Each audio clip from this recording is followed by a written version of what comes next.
სჯობს უყოლობა კაცისა, მომდურავისა ყოლისა.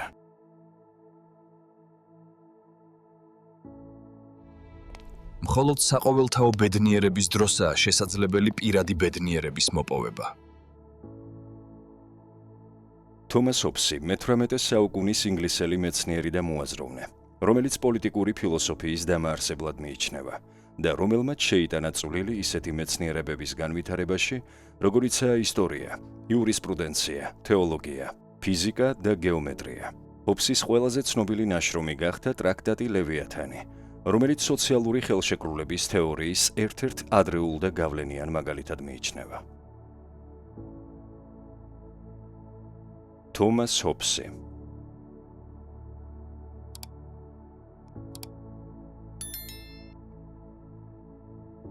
სანამ ადამიანები ცხოვრობენ საერთო ძალაუფლების გარეშე, რომელიც ყველას შიშს გვრის, ისინი იმ მდგომარეობაში იმყოფებიან, რომელსაც ომი ჰქვია და სწორედ იმ ომის მდგომარეობაში, სადაც ყველა ყველას წინააღმდეგია.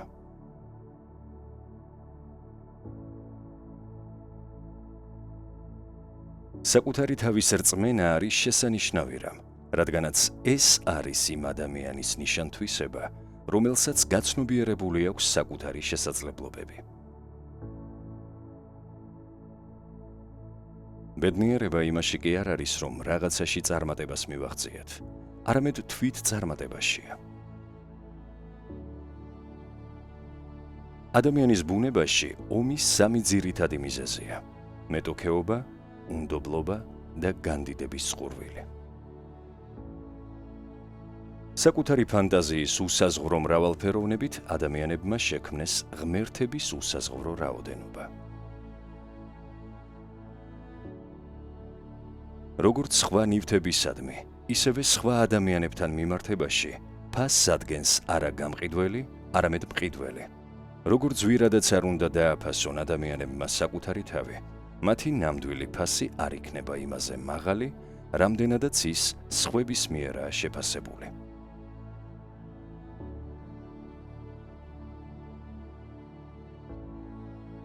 სიტყვები ჭკვიანი ადამიანების სათამაშო ქვებია და სულელების ფულები.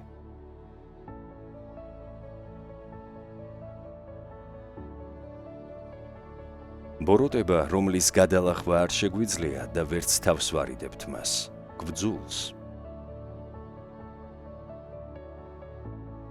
სახელმწიფო წყვეტს ყველას ომს ყველას წინააღმდეგ და გადასახადები წარმოადგენს იმ ფასს, რომლითაც ხდება საზოგადოებრივი სიმშვიდის მიღწევა. ჭეშმარიტება და სიცრუე სიტყვისთვის დამახასიათებელი ატრიბუტებია და არა ნივთებისთვის, სადაც სიტყვა არ არის, იქ არც ჭეშმარიტებაა და არც სიცრუე. სიბრძნეს ადამიანების და არა წიგნების კითხვით იძენენ. მიზეზებისა და წესების უცოდინარობა ისე არაშორებს ადამიანებს მიზნების მიღწევისგან, როგორც ყალბი წესებისადმი ერთგულება. როცა რაიმე ცუდადაა, კარგად უნდა წარმოიდგინო კიდევ უფრო უარესი რამ. მხოლოდ აწმყო არსებობს ბუნებაში, წარსული მეხსიერებაშია, მომავალი კი არსად. არ არის არაფერი იმაზე ადვილი ადამიანისთვის, როგორც საკუთარი სიტყვის გადეხა. ენა ობობას ქსელივითაა, სუსტი და ამპარტავანი ადამიანები ეჭიდებიან სიტყვებს და იხლართებიან მათში, ხოლო ძლიერები კი მარტივად გაარღვევენ მას და თავს დააღწევენ. სურვილი მოსწონდეს სხვას, არავნებიანი სიამოვნებაა, არამედ სულიერი სიამოვნება და მდგომარეობს საკუთარი უნარის, როგორც სხვებისთვის სიამოვნების მინიჭების წარმოდგენაში. თუ ვინმე სხვაზე მეტად შესწევს განსვიფრების უნარი, მას ან ნაკლები ცოდნა გააჩნია, ან უფრო გამჭრიახი გონება ვიდრე სხვებს. მე რომ ყველაფერი ისწამე კითხა, რასაც ყველა სხვა კითხულობს, არ მეცოდინებოდა იმაზე მეტი, ვიდრე სხვებმა იციან.